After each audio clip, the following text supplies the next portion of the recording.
Yeah, so hello everybody. I'm Warren Landels, Sustainability Manager at Burra Foods. So we're a private-owned Gippsland-based dairy manufacturer, product range that spans spray-dried powder, frozen concentrates, and cream cheese. Just want to acknowledge right at the start the financial help we got for our feasibility study through the Australian Industry Renewable Heat Accelerator Programme. Thank you to Tom Connell and Emma Peacock, and also to Northmore Gordon, who partnered with us on this feasibility assessment. Okay, so this slide really is the burning platform for us. So between 2017 and 2025, our electricity rate has roughly doubled, and our gas rate has more than doubled. So that price escalation has happened even without volume growth. So it means the problem compounds as our production grows. As it's been mentioned before, thermal heat is a hard problem. Heat pumps require refrigeration upgrades, steam conversion needs stage plant modifications, heat pumps, boilers, storage must all be sized together, power supply upgrade is a critical enabler, and metering is required before detailed design. It would be possible to electrify one process without affecting others, but it definitely wouldn't be economically viable. So all the interdependencies are real, significant, and certainly poorly understood outside the sector. Added to which our customer and regulatory requirements that was mentioned earlier. They're front and center of our net zero journey, and it's been able to verify our sustainability claims. This slide really just sort of sums up what we did to create the evidence for a credible decarbonisation roadmap. This is where Northmore Gordon engineers created a mass and energy balance. This became our foundation. Certainly without knowing where the energy is actually going at process level, you definitely can't make a defensible investment decision. This then led to an opportunities register. We then drafted this by ease, cost, and return on investment. And certainly right at the get-go, metering gaps were identified during the study, which are themselves a significant finding. So essentially, diagram that you can see on screen now, this breakdown of our mass and energy balance shows where our natural gas actually goes, two pathways.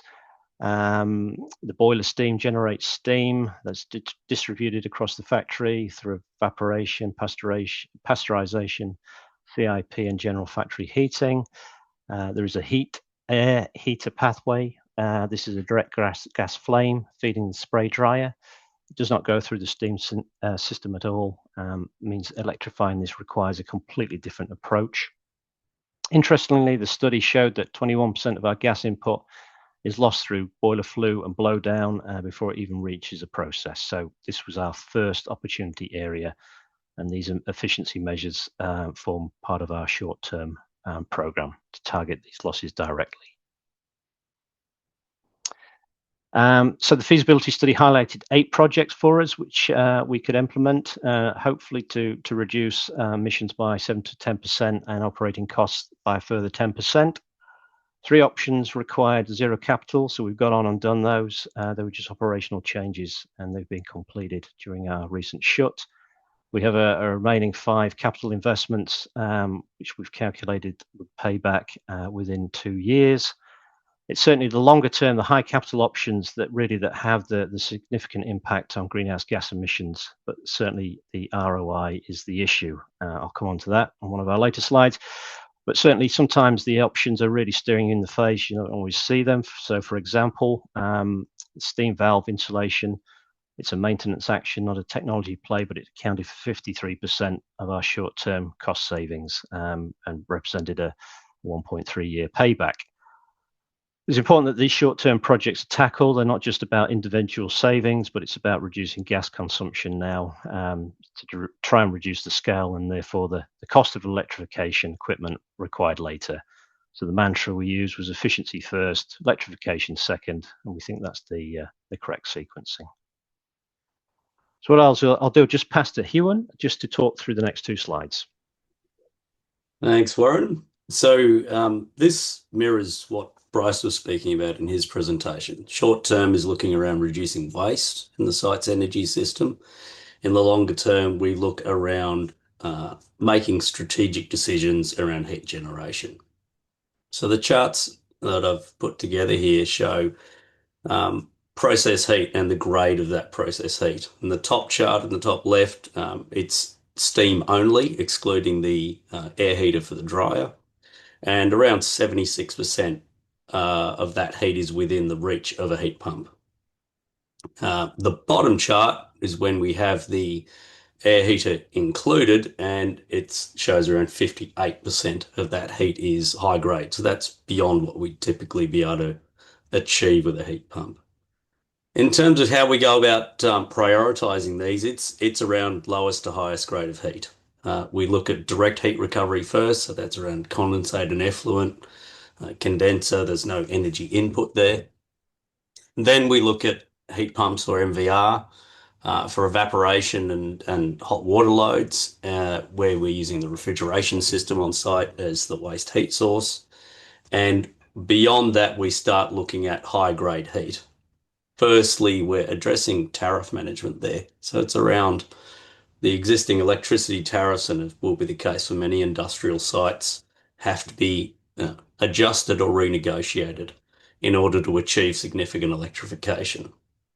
So we have to manage the costs of electrifying high temperature heat. Electric or electrode boilers, we can run on a spot contract and as a grid balancing device, and that can take a portion of the steam boiler use or gas boiler use away.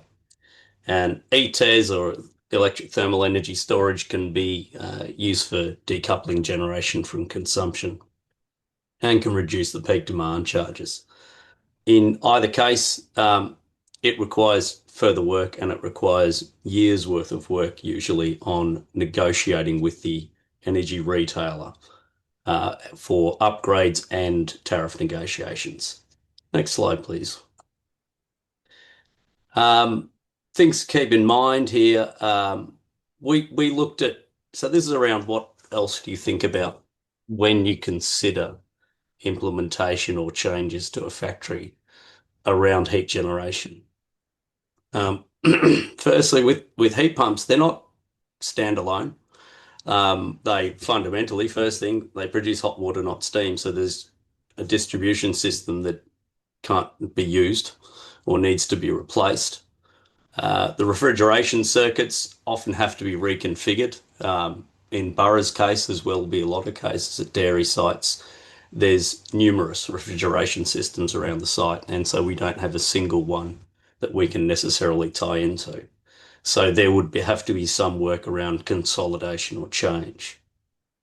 We also have interdependent projects, so the scope's larger than just the heat pump, such as for that refrigeration. So we need around site master planning, with a staged rollout. And that provides opportunities for consolidation of other things on site like CIP, which is usually grown as the site has developed. With regards to power supply, start the conversation early. They're multi-megawatt loads we're looking at, and the current network connections don't have that capacity. It's a multi-year lead time to obtain such an upgrade. So the network engagement needs to happen pretty quickly. The networks are getting better to deal with. It depends where you are, but we've certainly had a good audience there as part of this project. Lastly, with regards to metering, it is a prerequisite. It's not optional. The sub-metering gaps identified, we didn't have, when we're doing the heat and mass balance, we don't have the circuit level flow. So heat flows on an individual processing unit like a pasteurizer or something like that. It's in order to match individual heat loads and break apart that process heat system according to grade of heat, there needs to be metering and modeling done as a result, as part of that to get the sizing right. So we need measured temperatures, flow rates, load profiles. And we need to do that upgrade in order to gather the data to get that sizing right.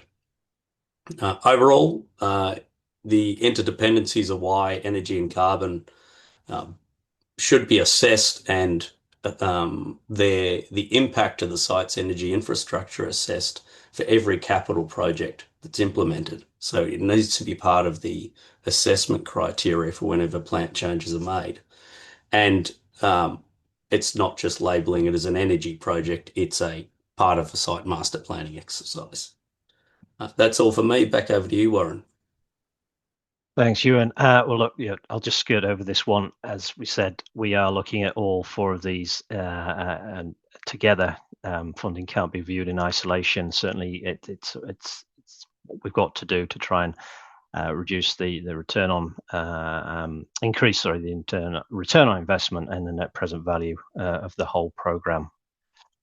So yeah, look, our phase one, I'm really pleased with what we identified. We certainly think between our short and medium term projects, we could deliver 18% reduction in annual energy costs and 23% reduction in annual emissions beyond 2030.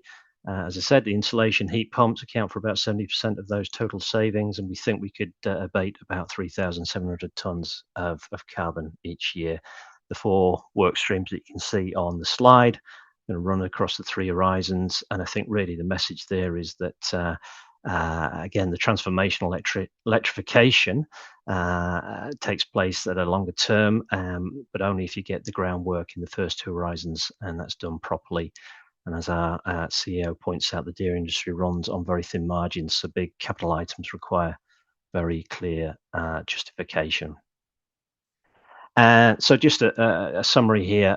Key messages: do the balance before the business case. A temporary meeting, as has been mentioned, is cheap relative to capital decisions it informs. Go for efficiency first. Electrification is a systems problem, not an equipment purchase. Return on investment alone will not deliver process heat decarbonisation. We need tariff reforms, certificate revenue, grant funding, and concessional debt. And certainly the rising energy prices strengthen the case over time. So returns quoted at current prices understate the outcome if the past 8 years of rate escalation continue. So with that, I want to thank again our funders and Northmore Gordon for partnering with us, and thank you to everybody for listening.